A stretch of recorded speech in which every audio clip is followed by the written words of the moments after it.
Prior to going through today's readings, I had not known what an exogenous shock was, and I do agree that COVID is a really great example of what this means to see a shock arising from outside a system. So after going through the articles we read today, it was really interesting to see different markets and how they were affected. Common themes I noticed between these articles was just the lack of unpreparedness going into an unprecedented event. The infrastructures of these markets were not at all built to handle such a change in such a harsh time during this pandemic. So going specifically down into talking about the grocery stores, it was really interesting to see how in more recent times, grocers had implemented a more lean stream process, meaning that there was less transfer, there was less lag.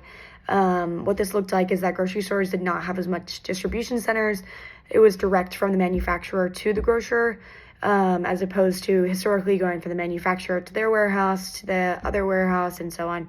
So this was something that worked really well during normal times, but where this became a really big problem was that by having less inventory on hold, it created a much longer backlog that was way harder to bounce back from for grocery stores.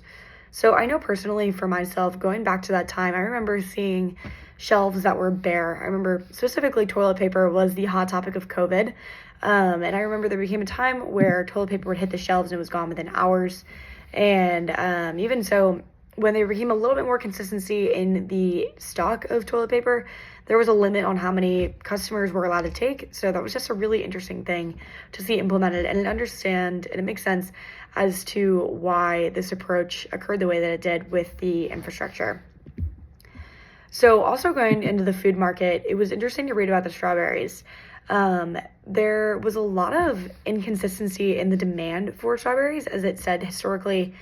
In a couple months going into COVID, there was less demand, so they'd planted less going into that year. So there already was a substantial log going into COVID.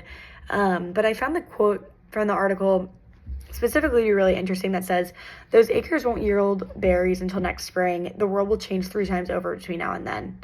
This quote specifically is so true, as there was a lot of demand for, we need strawberries now, but the lack of knowledge that strawberries will not come for several months, as these are items that need to be planted, and that's not a process that's necessarily rushed.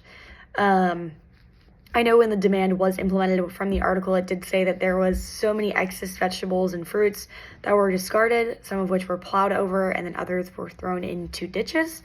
Coming from a food shortage angle, that's a really interesting thing to think about, as there's so much global food shortage. So that was kind of something that was a little unsettling and just really surprised me about that whole period. Thirdly, looking into airfare. Airfare is something that is really interesting to talk about, as I remember how drastically low airfare was during that time. There has been such a change in the airfare model in general, as the at-home remote working model has been implemented for a lot of businesses, not only nationally, but internationally. So I'd be curious to kind of have a better scope and understanding of what's going on in that market currently and what's driving those prices.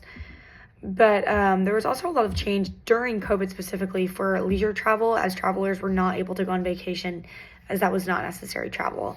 So that was just something really interesting and kind of surprising to learn about. But another interesting and shock that I read through the articles was looking at the banking article. It makes sense that models really are not built for that much volatility. There's only so much an equation can really handle when thinking about a harsh, unprecedented time such as COVID. So I'm sure that volatility was really, really hard to adapt to. And also to the question of how long do we need to shoot out for? What's the bounce back period of not only our banking market, but other markets? So having a really comprehensive scope of what that looked like from a rounded sense. I thought it was really surprising that they kind of moved to looking at new information such as traffic or phone data. That was a really clever implementation from banks, and I would like to learn more about how that was implemented, because I thought that was really interesting. Key ideas that I took away from the readings is the importance of having an adaptable market. Although the entire point of the exogenous shock is that they are shocks that arise from outside a system and might not be prepared for, I think the pandemic was a really great example of something such as that occurring on a global scale during a current time. To my knowledge, there wasn't something of that capacity during modern periods. So I think having documented and having an understanding of the way that occurred during the modern era, and how things could be implemented if this were to occur again during current times, that's super important in having a market that is able to kind of fluctuate. I don't think it's really reasonable to have backlog. I think implementing lean processes as grocers had done prior to the pandemic is something that's really good for current times. But I think just having an idea of how to fall back to being adaptable and conservative if needed is something that's really good to have in mind. And secondly, during these periods, something I'm taking away is the importance of having diverse thinking in decision-making settings. Going to the strawberry example, it's so interesting kind of seeing that demand from business owners and markets being like, we need the strawberries now, but farmers and people in agriculture are saying, that's not practical, we're having way too much over, under, whatever the case may be, and really having that diverse thought process, having a better understanding of all markets involved in the moving part that you're looking at is a really great tool to have during such adverse and uncertain times. But overall, I found these articles to be really interesting.